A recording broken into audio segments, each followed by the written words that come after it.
ඔන්න අද අපි ලෑස්ති වෙන්නේ තෙල් ටිකක් අඩුවෙන් රසවත් ටේස්ට් කඩල ටිකක් හදාගන්න. ඉතින් වෙලා ගන්න නැතුව බලමු තෙල් අඩුවෙන් කොහොමද කඩල බදින්නේ කියලා. අපේ YouTube channel එක දැන් subscribe කරන්න. bell icon එක click කරන්න අපේ අලුත්ම updates හැමෝටම කලින් දැනගන්න. ඔන්න ඔයාලටත් reload දිනා ගන්න අවස්ථාවක්. කරන්න තියෙන පුංචි දෙයයි මේ වීඩියෝ එක ඔයාගේ Facebook එකේ share කරලා ඒකේ screenshot එකක් අරගෙන Daddies Recipe by Gangani අපේ page එකට එවන්න.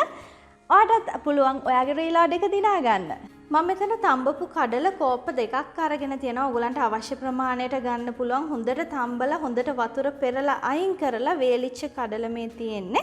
තඹපු කඩල තමයි අපිට උවමනා වෙන්නේ. ඒ වගේම මම මෙතන paprika අරගෙන තියෙනවා.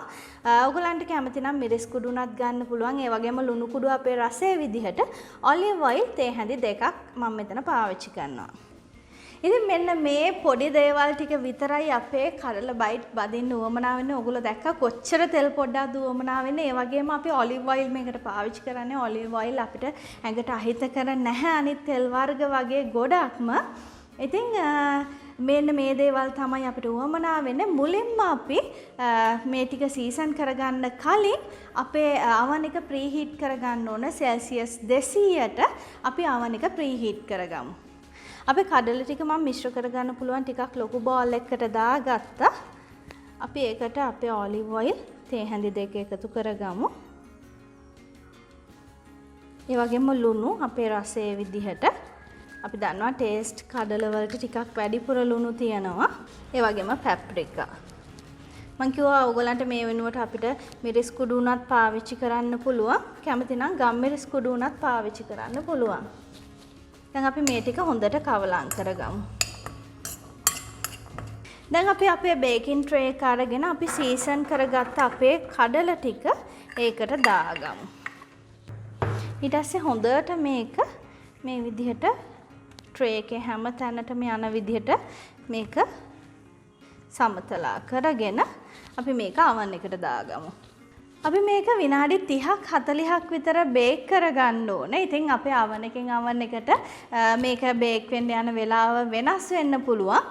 ඉතින් ඒ වගේම මතක තියාගන්න ඕනේ සාමාන්‍ය විනාඩි 10කට සැරයක්වත් අපි අපේ කඩල එක එළියට අරගෙන පොඩ්ඩක් පොඩියට කවලම් කරලා ආයෙත් ඇතුළට දාන්න. නැත්නම් අපේ කඩල එක එකම පැති දෙක විතරයි උඩයි යටයි බේක් වෙන්නේ. දැන් අපි පළවෙනි විනාඩි 10 ගියාට පස්සේ අපේ කඩල ටික මේ විදිහට එළියට අරගෙන oven එකෙන් අපිට පුළුවන් පොඩ්ඩක් මේක මේ විදිහට කවලම් කරන්න. මේ විදිහට පොඩ්ඩක් කවලම් කළා හොඳ සුවඳක් එනවා. සාමාන්‍යයෙන් තෙලේ බැදෙන වගේ සුවඳක් එන්නේ.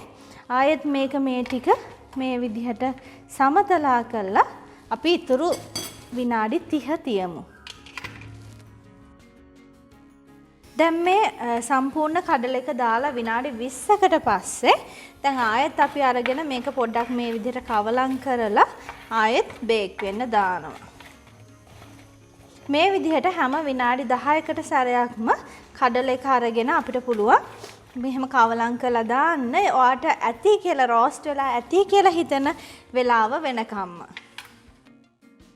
ඔන්න දැන් විනාඩි 30කට පස්සේ අපේ කඩල ටික හරි ගානට ෆ්‍රයි වෙලා තියෙනවා. ඔයගලන්ට පේනවා හොඳට ක්‍රිස්පි ගතියට තියෙනවා. ඉතින් මේ තියෙන්නේ අපි හදාගත්ත ටේස්ට් කඩල. ඔයගලන්ට පුළුවන් තව ලුණු ටිකක්, මිරිස් ටිකක් කැමති නම් මේකට එකතු කරන්න. ඉතින් ඔයාටත් පුළුවන් තෙල් තේ හැඳි දෙකක් වගේ පොඩි ප්‍රමාණයක් දාලා රසවත් කඩල ටිකක් බැද ගන්න. ඉතින් මම පෙන්නනම් කොච්චර ක්‍රිස්පිද කියලා මේක. සාමාන්‍යයෙන් අපි කඩේ ගන්න තෙලේ බැදලා ගන්න කඩල තරමටම ක්‍රිස්පි ගතියට තියෙනවා. හරිම රසයි. ඉතින් ඔයගොල්ලත් හදලා බලලා අපිට කියලා යවන්න රස කොහමද කියලා අපි ආයෙත් දවසක මේ වගේ තවත් රසවත් වීඩියෝ එකක් එක්ක එකතු වෙමු.